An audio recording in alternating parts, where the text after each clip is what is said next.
Saludos para los integrantes de esta mesa, que es una mesa mutante, ¿no? En algún momento la vamos a recuperar completa. Pero hoy 4 de Peñarol. Hoy, por ejemplo, vuelven Antonio Mercader, buen día. Buenos días, Emiliano, buenos días, audiencia. Esteban Valenti, ¿qué tal? Buen día. ¿Valenti había faltado? Sí, no, un día solo. La semana pasada. Sí. No, la semana pasada no, la anterior. No, la semana pasada. Se ve que, se ve que si yo no estoy se desmotiva y no. Exactamente, me falta el contenido. Algo raro. Debatiste en la noche del miércoles con Ramela en televisión y a la tertulia del jueves. Y debe haber sido para dejar un recreo a los pobres y sufridos telespectadores y radioescucha. Bueno, sigo con la mesa. Oenir Sartú, que ha estado al pie del cañón toda esta semana. Yo sé que no he tenido licencia. Sí. Buenos días. Pero el que no vino hoy es Ramela. No lo podemos juntar a Ramela y Valenti últimamente. En su lugar recibimos como invitado a Fernando Escriña, que era un viejo integrante de esta misma mesa. ¿Qué tal, Fernando? Muy bien, para mí es un gusto estar acá. Lo hemos tenido como invitado en las últimas semanas en otras tertulias. Hoy vuelve a la que fue su origen. Pero este es su hábitat. Sí, claro, este es... de los jueves. Me siento en casa, de verdad. Y además recompone la realidad nacional, futbolísticamente. Bueno. El gobierno confirmó anoche que Cosmo desistió de comprar los 7 aviones Bombardier que pertenecían a Pluna Sociedad Anónima, lo que implica que no hará uso del derecho adquirido en la subasta del 1 de octubre, y que además esa empresa transmitió su disposición de acudir a la justicia en caso de ejecución de la garantía puesta para el remate. En un comunicado que Presidencia publicó en su sitio web sobre las 8 de la noche, se subrayó que un eventual juicio en ese sentido puede perjudicar el objetivo de reapertura de una aerolínea con esos aviones, pero advirtió que el Estado debe atenerse a lo dispuesto en la legislación vigente y así se hará. Tiene otros párrafos el comunicado, enseguida los veremos, pero sobre esta, la parte medular, lo que más se aguardaba ayer, ¿qué dicen ustedes? ¿Quién empieza? Bueno, Fernando. Como abogado yo siempre digo, cuando uno contesta una demanda o promueve una demanda, tiene algunos argumentos fuertes y algunos que se ponen cuando no hay argumentos. Este argumento de una posible medida cautelar y de una dilación de 6 meses que aparentemente era el que había manejado el Poder Ejecutivo hasta ahora es, lo digo con total franqueza, un disparate. El tratado de inversiones con España, que lo tengo acá, efectivamente trae unos meses de intermediación allí, pero de ninguna manera supone un enlentecimiento de esta situación. Yo francamente estoy contento que finalmente no se haya hecho lugar a la moción que se votó en el Senado en el sentido de comprar el boleto, porque me parece que ese era ya el sumum del disparate. Creo que acá del origen de esto hay un problema. A uno de chico le enseñaban, nunca tapes una macana con una macana más grande, porque capaz que la primera tiene solución, la segunda no va a tener. Acá ha sido una sucesión de errores que quisieron amparar una negociación y un negocio que en el origen fue malo. Quizá el Estado debió haberse sincerado en un principio y decir, bueno, queremos tener una aerolínea de bandera nacional, bueno, ¿cuánto sale eso? El Estado debe o no, porque eso es una decisión política. Esto se encaró finalmente como un tema comercial, si valían 137 millones o no, y eso derivó en una macana tras otra, porque en el origen de esto está tratar de salvar una realidad incontrastable. Estos aviones no valían eso. El Estado garantizó el 100% teniendo el 25% de las acciones, y no hubiera sido mucho más sincero haber dicho, señores, ¿por qué no nos planteamos frontalmente si debemos tener o no una aerolínea? Oenir, ¿tú cómo viste la resolución de ayer? No, yo estoy totalmente de acuerdo con Ahora estás al revés, vos. El análisis que hacía Fernando. No, realmente, quiero decir, pensar que Cosmos va a hacer una demanda contra el Estado uruguayo y que eso sea un problema, realmente me parece es poco serio decirlo. Realmente es muy poco serio decirlo. Es un comprador en un remate que ni siquiera le pagó la comisión al rematador. ¿A quién va a demandar? Y porque un senador dijo no sé qué cosa, eso una empresa justifica. fantasma, ¿no? Realmente, pero que eso se utilice como argumento para decir que obstaculiza o que complica el problema de Plura, realmente no existe, ¿no?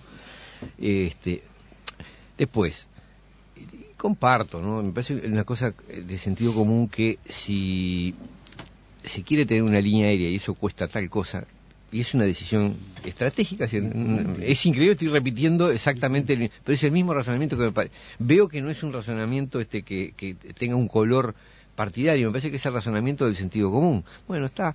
Y si se hizo un mal negocio al asociarse con Litigate, bueno, más vale asumirlo, decirlo, y ver si realmente precisamos o no la línea aérea, y bueno, y cuánto le costaría al Estado tenerla. Yo creo que Ahora, me parece que lamentablemente seguimos por caminos, me parece que el último y ya inadmisible error es pretender presentar como un éxito lo que en realidad es un desastre, es decir, lo del remate y toda esa salida.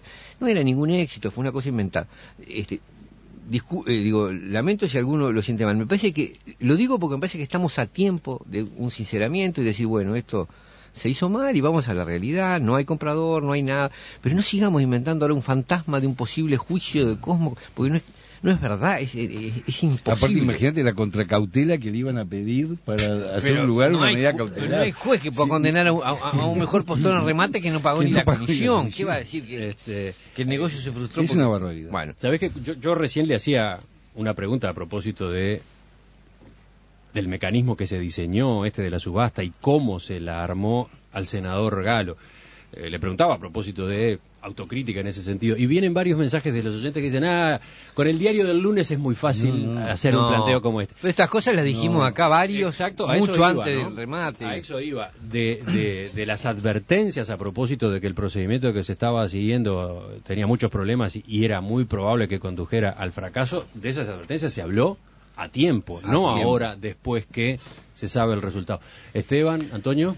Bueno, yo la verdad que de este tema estoy hasta la coronilla por dos motivos, lo quiero reconocer. Uno, porque la verdad es que debe ser el tema que ha ocupado más espacio en la tertulia de jueves y en las tertulias y en la agenda nacional. Y segundo, que para mí es un tema muy incómodo, lo quiero decir claramente, no me voy a lavar las manos. Yo ayer me levanté, como todos ustedes, con una visión de qué iba a pasar, leyendo todos los diarios, me levanté como ustedes, que no es la posición de Danilo Astori, lo quiero aclarar porque hay un diario hoy que miente, que es El Observador, que especula. La posición de Danilo Astori en el Senado sobre el tema de votar en la bancada y después llevar al Parlamento, eso fue una decisión de toda la bancada y de todo el Frente Amplio. Es decir, esa especulación de que Mujica contra la opinión de Astori, eso es falso desde el comienzo, eso es lo único que sé. De todos modos, lo que sí hubo fue un comentario que hizo el senador Baraybar en cuanto a que la idea de ese punto a incluir en la moción la había manejado, Baraybar otra vez más, no es cierto, la propuso después de todo un proceso previo, porque es el presidente, digamos, del Parlamento y estaba en eso, pero no es una propuesta, es una propuesta del conjunto. Acá los errores políticos son obviamente de quienes tienen la responsabilidad política y los errores de carácter técnico que tienen la responsabilidad ministerial, y hay que asumirlo, y creo que lo hemos asumido como tal. Ahora, ¿Qué estás queriendo decir déjame terminar, no me estás entrevistando, porque si no, no puedo ni siquiera desarrollar mi pensamiento. Entonces, y sí, que disculpame. Entonces, yo creo que es notorio que si vos vas a una interpelación feroz y a una agenda política feroz durante todos estos meses, no es solo por culpa de una oposición feroz, que durante todo el tiempo hizo todo lo posible para que fracasara todo, sino porque se las diste servidas. Vamos a tener las cosas como son.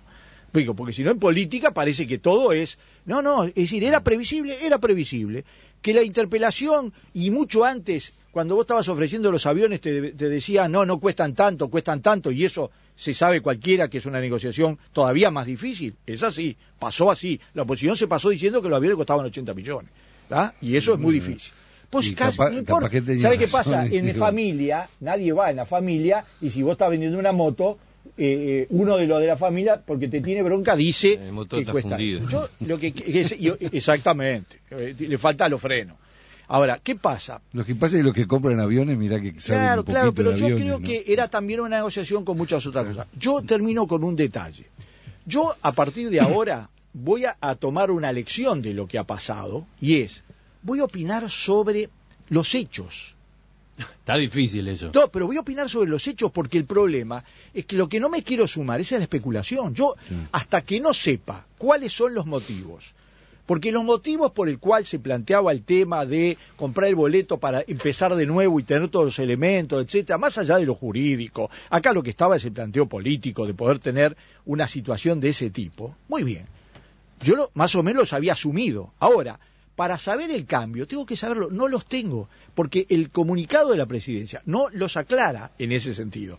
Es un comunicado lleno de círculos. Yo no lo entendí. Lleno de círculos. Entonces, creo que los debe tener. Yo voy a apoyar al gobierno, voy a seguir el tema, pero quiero reiterar, me parece que el problema de fondo está planteado igual que al principio. No tenemos una solución para la compañía bandera. Lo único que tenemos solucionado es que la conectividad está casi cubierta.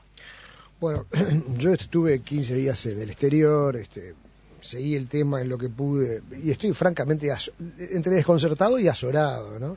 Vi cosas, creo que en esto de Pluna es de antología todas las cosas que han pasado, desde aquel comienzo donde el presidente de Cuxa se mostró interesado en comprar aviones, y una compañía de transporte terrestre de la ciudad dijo que podía hacer comprar aviones. Digo, hemos oído los disparates, la acumulación de disparates que se ha hecho en toda esta historia. Laurier negociando con Chávez y amenazando a López Mena, la custodia. Me he enterado de cosas absolutamente increíbles, ¿no? Yo diría, como síntesis, quizás lo mejor es remitirme a las palabras que la presidenta del Frente Amplio, Mónica Javier, pronunció hace pocas horas ante un grupo de correligionarios, sintetizando este episodio, y dijo que nosotros los del Frente, con este tema de Pluna, textual, estamos en el horno. Claro que están en el horno porque se metieron en el horno, y no es la oposición la que los metieron, se metieron solos en el horno y se siguen metiendo cada vez más en el horno. Y agregó Mónica Javier, presidenta del Frente Amplio, en un ejercicio de sinceridad que debe ser muy elogiado, porque pocas veces se ven estos reconocimientos y estas autocríticas. Dice, en el tema de Pluna estuvimos mal por inexpertos, inútiles, por malos políticos o por lo que sea. Comparto 100%. Acá lo que hubo fue falta de experiencia, inutilidad, incapacidad absoluta y malos políticos. Malos políticos, me parece que además acierta plenamente la senadora Mónica Javier.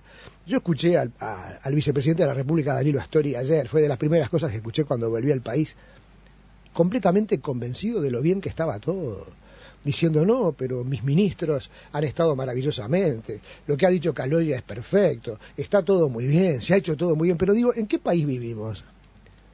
¿Creen acaso que somos todos idiotas, que no nos damos cuenta que esto ha sido de una impericia manifiesta, que esto es como una tomada de pelo? El señor Caloya, por el que tengo respeto personal, ayer en un programa de radio dijo, bueno, el banco gana 180 millones de dólares al año, que los gana por su condición de Banco República, que tiene determinados beneficios y cobra determinados porcentajes por importación y por... Dejemos ahí por qué los gana. Dijo, ¿qué son 13 millones de dólares? Podemos ponerlos. ¿Cómo? ¿Qué son 13 millones? Son 13 millones de dólares de nosotros, nos vamos a poner por qué. Nada más que para que quede bien él y su famoso aval. Digo, aquí se están diciendo cosas muy graves, y lo peor es que se dicen desde una postura de soberbia, de arrogancia, de autosuficiencia, que no corresponde. Aquí, como dice Mónica Javier, se ha actuado mal, han actuado de manera, y vuelvo a repetir para que la audiencia lo tenga claro, la presidenta del Frente Amplio dice, estuvimos mal por inexpertos, inútiles y por malos políticos, punto. Y comparto 100% lo que dice Mónica Javier. Yo creo que hay una cosa que Mónica Javier no dice, y es que a mí me parece que pretender tener siempre éxito, presentarse siempre como el que tiene las soluciones maravillosas, a veces es un error. Yo creo que es mucho mejor, y todos estaríamos más, a una hora, si se pasa raya, se deja de inventar fantasmadas para un lado y para el otro, y se dice, bueno, acá lo que pasa es esto, aún con todas las cosas, y bueno, y se le busca una salida, porque ahora que comprar el boleto, ¿comprar qué? Comprar el boleto, ¿qué se le va a comprar a un tipo que no pagó ni la comisión? A una empresa pero eso no se hizo, así que por lo tanto. Bueno, pero es revelador. Pero ¿sabes lo que yo digo? Senado es revelador de cómo están funcionando las cabezas. Te puedes inventar un fantasma que es la posibilidad, y que eso salga en un comunicado de presidencia diciendo que el juicio que pueda hacer Cosmo es un elemento a tomar en cuenta para decidir. A mí me preocupa mucho más. Pero es absurdo, Esteban. ¿Por qué no decidir qué hacer con los aviones? Déjame terminar. Lo digo en sentido positivo. ¿Por qué no agarramos, nos sinceramos, decimos la cosa es así y se acabó? Sí. Antes de seguir cometiendo nuevas macanas que cuestan plata, que traen daños políticos, la sinceridad en este caso me parece que sería lo más sano, lo más astuto. Y a veces creer que se puede tapar el sol con el dedo y decir que es lo que no es complica mucho más, políticamente complica mucho más, ¿no? Y además yo creo que faltó criterio político y hubo errores del inicio. Es decir, los ministros Lorenzo y Pintado convocando a los dirigentes de la oposición para decirle, bueno, señores, mire, en realidad estamos cerrando Pluna por culpa de ustedes, pero en fin, vamos a tratar de arreglarlo. Es una forma similar a la que utilizó el presidente del Banco República cuando inicia, yo creo que lamentablemente se equivocó, inicia su exposición atribuyéndose todos los méritos que seguramente tiene. Yo lo he reconocido públicamente. No en este caso. No en este caso, me refiero a su gestión. Hace un desarrollo de su gestión. Inicia, antes de ingresar al tema, una crítica a la situación del banco cuando él asume, totalmente fuera de tema, fuera de objeto de lo que se estaba diciendo, y, digamos, atajándose de una defensa que después yo en el transcurso de la interpelación me la expliqué. No hubo nadie que defendiera al Banco de la República, excepto Michelini en un intento allí, dijo que prefería un presidente prudente y no un charlatán, etcétera. Pero Agassi saludando, explicando por qué no iba a hablar, o el propio senador Martínez en una especie de pedido de palabra para saludar a la bandera. Soledad absoluta para el Frente Liber Seregni, pero la más absoluta soledad. Y uno dice especulaciones, y yo comprendo lo que dice Esteban, todos estuvimos especulando, pero ¿cómo arranca esto? Cuando el tema del aval se le pregunta al presidente del Banco de la República, todos sabemos lo que pasó con la ley, hay acreedores damnificados, hay gente que quedó con dificultades muy grandes, una ley muy opinable, y dice, bueno, esto es como cuando uno le da una fianza a un amigo, según la confianza que le tengas le das o no la garantía. Ese fue un error, no se puede manejar así, porque además el Banco de la República, Caloya, tampoco lo maneja así. Entonces, ¿para qué esa bravuconada? ¿Para qué ahora salir a decir a los senadores en el Senado, ustedes tienen inmunidad y por eso si yo la tuviera? ¿Por qué el presidente del Banco República se pone al frente de un trabajo que deben hacer los senadores? En todo caso,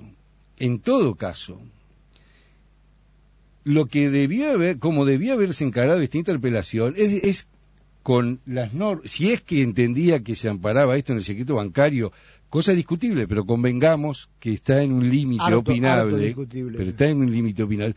Si, mire, el artículo tal de la recopilación de normas dice que yo debo hacer tal y tal cosa, la hice.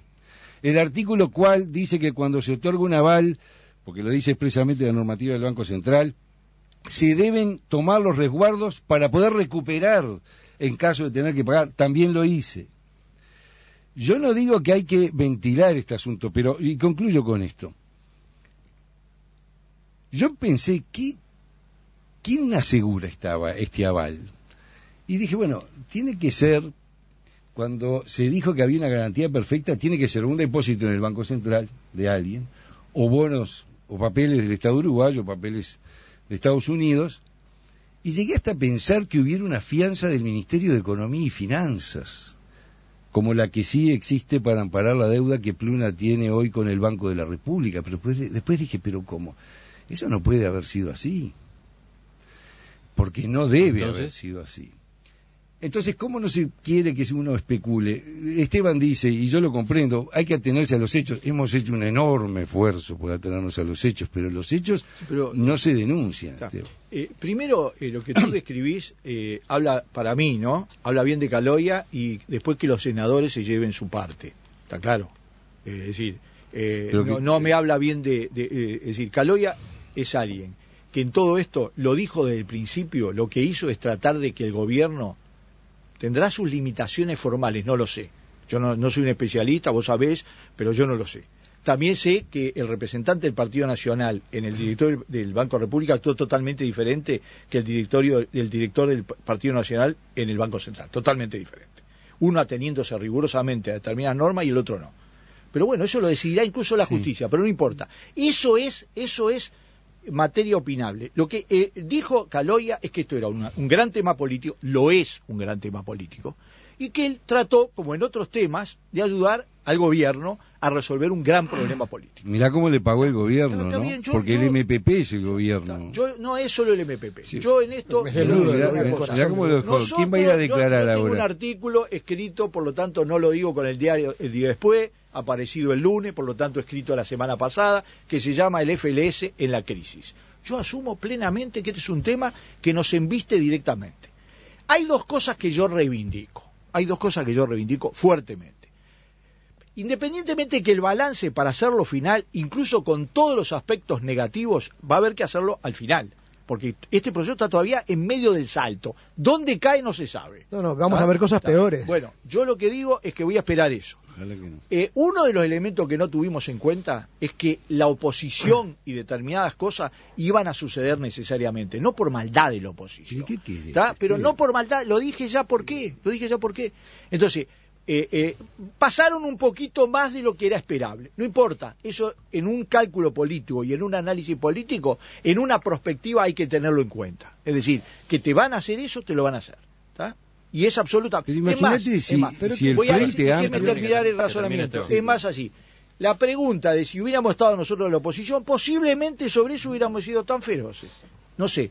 Yo recuerdo a Tabaré Vázquez en medio de la crisis bancaria recorrer los canales hablando a favor de los bancos, de los cuales no teníamos ninguna garantía. También pidió el default. Pero de eso estaba hablando de otra cosa. El default lo pidió y después Federaciones Unidas dijo que Uruguay siempre cumplía. Yo estoy hablando de cuando estábamos en medio de una situación inmanejable totalmente. Ahora, quiero terminar con un detalle. Nosotros lo que no hicimos y podíamos haber hecho es, en lugar de explicar lo que iba a pasar sobre Baric, Plun, etcétera, es tirar el problema para adelante, como no se hizo no solamente en este tema, sino en muchos otros temas no se hizo. Se cometió el error y bueno, cuando haya que hacer el balance, yo creo que es inexorable hacerlo, porque si no una fuerza política no demuestra la seriedad ante sí misma, va a haber que hacerlo. Pero quiero decir que nosotros lo que no hicimos fue agarrar el problema y tirarlo para adelante para que explotara y explotara donde corresponde. Lo tiraron al peor lugar. Lo tiraron como... Se sigue tirando. Estamos hablando del problema... para otro gobierno. Lo tiraron al tacho de la basura. Yo quiero decir una cosita antes del corte.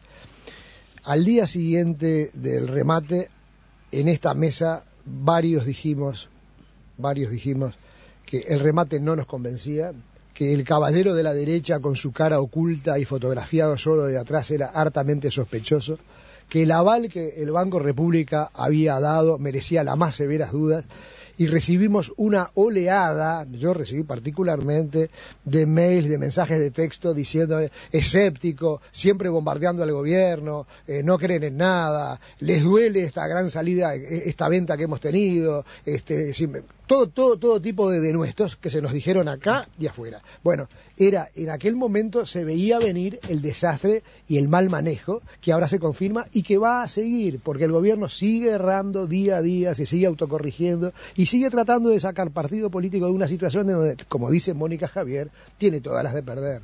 Los únicos beneficiados son los letristas para el carnaval que viene. Sí, ¿no? Pero no se animan, los letristas están todos son todos oficiales. Los letristas no se olvide de... Se olvidan, los letristas. No te preocupes, se van a acordar. Se han perdido la sacralidad todo.